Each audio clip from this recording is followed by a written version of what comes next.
어, 이덕진 변호사가 나와 있기 때문이 아니라 그 이상직 의원 체포동의안 압도적 가결된 이야기를 먼저 일단 하고 검찰 이야기 잠깐만 해보겠습니다. 이상직 의원이 찬성 206표, 그러니까 민주당 의원들 다수가 찬성을 해서 체포동의안이 가결됐거든요. 여기에는 이제 뭐 포르쉐를 공금으로 샀다는 거죠, 회사 돈으로.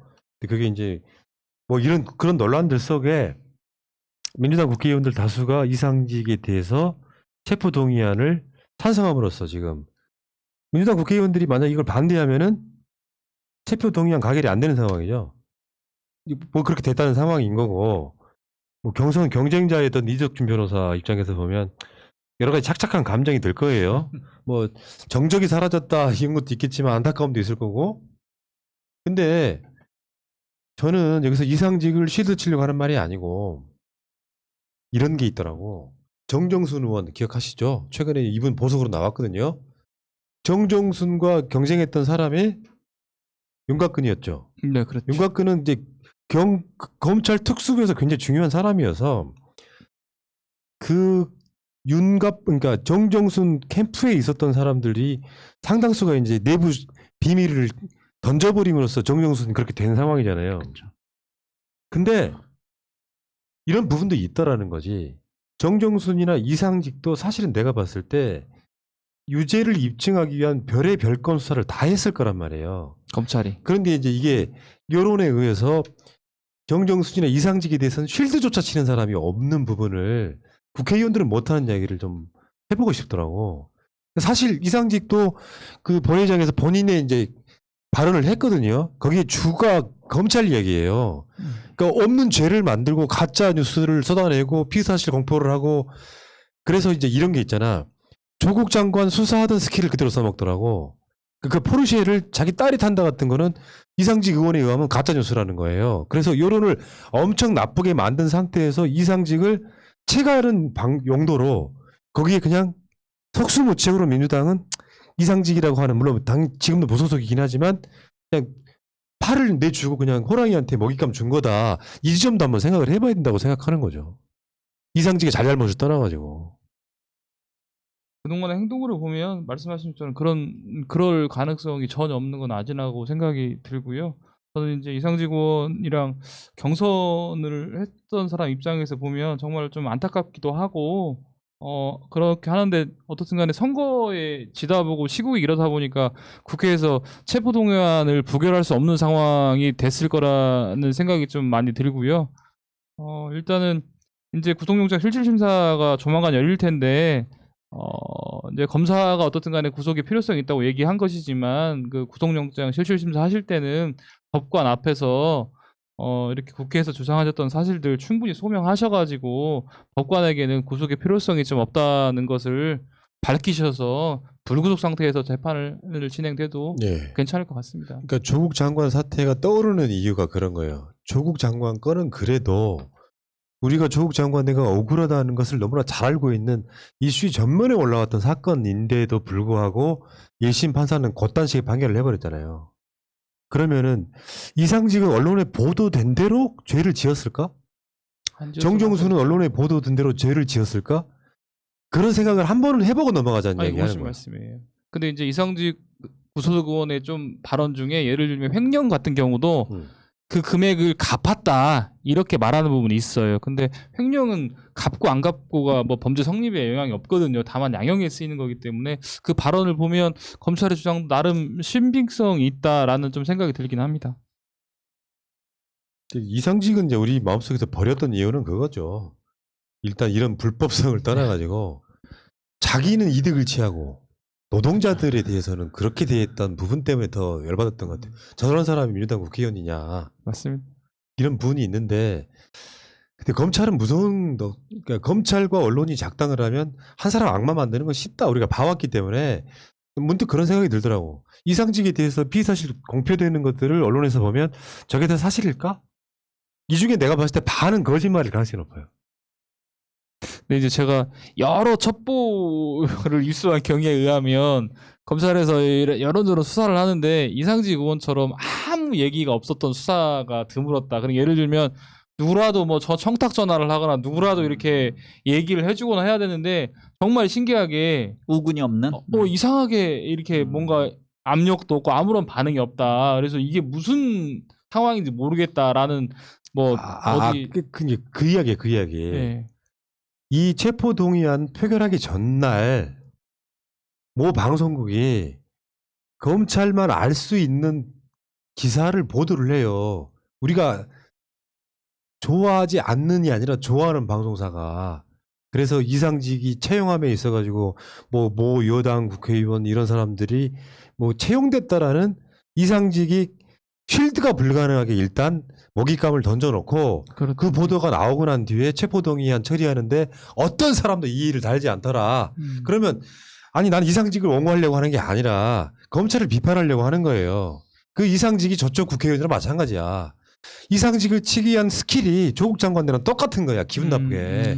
이건 비판을 해야 될 거 아니에요. 근데 저는 춘변을 응원한 입장에서 어쨌든 당의 공천 과정에서 이렇게 공천 전에도 좀 무리가 있었잖아요. 이번이 언론에 보도된 것도 있었고. 근데 어쨌든 이렇게 검찰의 먹잇감이 됨으로써 지금 검찰을 개혁하는 과정에서 일종의 그 집권 여당 출신 국회의원이 큰 먹잇감으로 전락해서 더 이상 그 동제를 발휘할 수 없는 상황까지 몰린 거 보면은 이게 우리 당 입장에서는 조금 이게 안타까운 일입니다. 예. 그래서 재판 과정에서 본인이 지금 계속적으로 언론을 상대로 뭐 본인이 재판에서 다 이렇게 소명하겠다라고 의지를 밝혔기 때문에 거기서 살아오면 진정성을 믿는 것이고 만약에 재판 과정에서 불법성이 확인된다면 거기에 맞는 형량에 따라 뭐 정치적으로 그렇죠. 운명을 뭐 도하는 게 맞다고 생각합니다. 예. 그 과정에서 지금 우리가 관심 건반에서 사라졌지만 월성원전 그렇죠. 수사에 대해서는 그런 얘기가 나와요. 윗선이 관여됐다. 그러니까 정권 차원에서 뭔가 데이터를 조작하는 것이 없었다라는 얘기가 나와요. 그러니까 윤석열이 월성원전 수사가 이제 윤석열 쪽에서 보면 이 살아있는 권력에 대한 수사 하이라이트 같은 거였거든요. 근데 지금 백운규 전 장관에 대해서도 영장이 기각된 데다가 조사를 해보면 해볼수록 증거가 안 나오는 거야. 윗선이 개입됐다는 증거가 안 나오니까 그 실무자를 한 30번 정도 뭐 소환하고 조사를 했나 봐요. 그 말의 의미는 그거거든요. 우리 같은 사람들 사건의 얼개가 단순하면 경찰서나 검찰 가가지고요. 몇 시간 조사받으면 끝나요. 그러다 보니까 이제 이놈이 유죄가 돼야 되고 여기 이 실무자한테 장관의 이야기까지 들어가고 그건 뭐 청와대 뭐 비서관이나 행정관까지 연결을 시키려고 하면 검찰이 바로 꺼내드는 스킬이 바로 별건 수사잖아요. 그러니까 이 유죄를 입증하기 위해서 별건 수사를 어마어마하게 자행했을 가능성이 대두되고 있는 거죠. 그러니까 이거 뭐 지금 30번이나 불러서 조사했다는 게 정말로 프레임을 짜놓고 거기에 맞는 대답을 해. 안 하면 계속 조사하고 이런 일이 벌어진 것 같아서 안타깝고, 그다음에 별건 수사가 계속 문제가 되는데 본건하고 관련 없는 그런 다른 것들을 계속 엮어가지고 본건을 뭔가 맞추려고 하는 것들로 이루어진 것 같아서 별건 수사 관행도 이번 기회에 좀 바꿀 수 있도록 법률안을 개정하던가 이거에 대해서 별건 수사를 통해서 얻은 증거를 본건에서 증거로 쓰이지 못하게 하든가라는 그런 조치가 좀 필요할 것 같습니다. 지금 별건 수사에 관련돼서 지난번에 조남관이 A팀에서 수사하다가 별건이 필요하면 B팀으로 맞아요. 넘기겠다라는 그런 조삼모사식 그렇죠. 해법을 냈는데 저는 이거는 법원이 판결해야 된다고 생각합니다. 그러니까 별건으로 수사한 내용은 아예 뭐 증거로 채택하지 않는다든지 그 형사재판에서 제외한다든지 해야 되고, 지금 별건이라는 말이 문제가 되기 때문에 검찰은 용어를 좀 바꿨습니다. 관련 수사라고. 그래서 관련 수사나 별건 수사나 뭐 같은 의미는 똑같은 건데 그러니까, 언어 유의를 하고 있습니다. 그러니까 윤석열이 뭐 대선 주자 지지율 고공행진하고 있는데 사실은요 조국 장관 내 조범동 재판 나왔을 때 이제는 검찰총장을 사퇴하는 게 맞았던 사건이에요. 권력형 비리, 뭐 뇌물, 주식, 사모펀드 이거 사실이 아닌 걸로 드러났잖아. 그래가지고 나중에 정경심 교수가 유죄 판결 받은 거는 증거 인멸 교사 뭐였단 건데 사실 자기 방어 아니에요. 증거 인멸 그거 처벌하지 않는 게 원래 관례 아니야?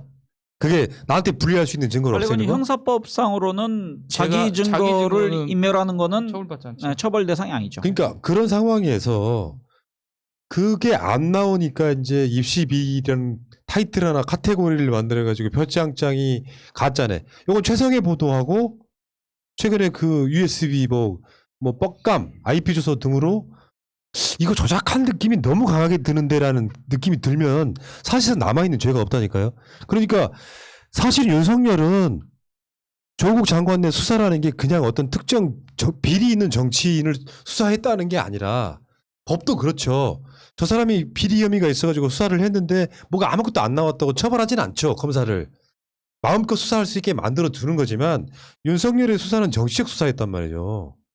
대통령이 인사권을 쓰기도 전에 이 사람 임명하지 못하게 하려고 온갖 수작을 벌이다가 자기가 되치기 당할까봐 조국 내가 죄를 지었음을 증빙하기 위해서 사모펀드에 의해 별건 수사 해가지고 여기까지 왔단 말이죠.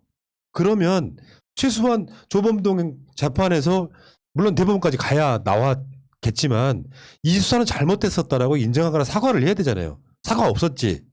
그러면서 얘는 대선 주자로서 일이 달리고 있어. 정상적인 국가는 아니다. 내가 봤을 때. 맞습니다. 제대로 평가하고 똑바로 쳐다봐야 되는데 그런 맥락을 보지 않고 그냥 마치 뭔가 문재인 대통령 반대하는 세력들의 시선으로만 보면 억압받은 사람이다라면서 일위를 달리고 있는 게 참 아이러니하죠. 정말 어이없고. 아무튼 지금 월성원전 관련한 무슨 이 수사도 이런 식으로 맹탕으로 끝나면요. 윤석열은 광화문에 매달아야 된다고 생각합니다. 그러니까 이자는요. 검찰이 갖고 있는 모든 적폐성을 다 갖고 있는 자야. 강압수사, 표적수사, 밀어붙여서 유죄가 나올 때까지 봐. 이건 검사로서의 수사 실력이 아니잖아요. 근데 우리나라 검사들이 특수부에 있는 특히 검사들은 그런 식으로 수사해왔잖아. 나올 때까지 파고 별건 수사하고. 이상직도 내가 봤을 때 별건 수사 당한 거예요. 나 고소 고발을 했습니다. 그러니까 내가 봤을 땐 그렇다고. 그래서 그 중에 노조에서, 하나를 가져오는 케이스라고 봐. 그럼 지금 전주는 어떻게 돼갑니까? 이게 그냥 정상적으로 다 아무 일 없이 굴러가고 있습니다. 재판 언제 끝날지 모르니까요. 아무튼 정경심 교수 재판을 좀 빨리 더 진행해가지고 2심 결과가 무죄에 가깝게 나오는 것이 대선 전에 나와야 된다고 생각해요. 정말 양아치입니다. 양아치. 여기까지 할게요, 여러분. 나가시기 전에 좋아요 좀 꼭 눌러주고 가세요. 좋아요. 안 좋으면 말고 좋아요 좀 눌러주세요. 구독 좀 해주시고 채널 방송은 물러갔다가 이따가 9시에 다시 오겠습니다.